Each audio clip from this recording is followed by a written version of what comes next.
Dr. Peter Schlumbohm invented the Chemex in 1941, and then in 2020, Chemex released the Chemex Funnex. But this isn't the first time we've seen this brewer. In 1957, Schlumbohm filed a patent for this brewer. At around the same time, the Hario V60 was in production. So, there was a chance that the Funnex could have led the dripper market. Let's make some coffee with it.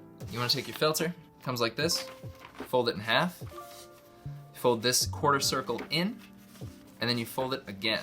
So it looks like a snow cone. And you want to open it up.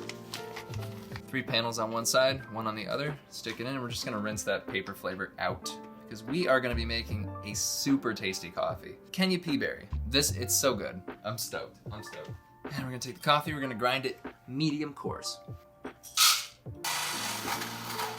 Sweet. And we're just going to add that to the filter.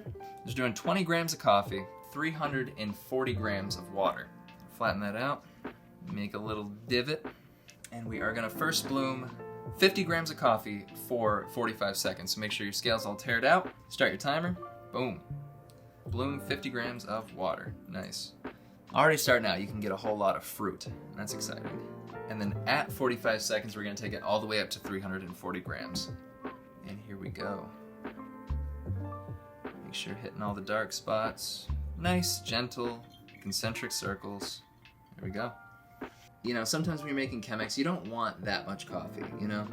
So the Funnex is a good little solution to that problem that we all have when we, too much coffee. But it's a fun brewer. Like, it's exciting to make coffee in this. But yeah, looks like we're pretty much done here.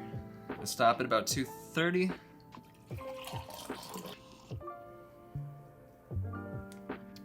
Yeah, it's good stuff. All right, that is the Chemex Funnex. See ya.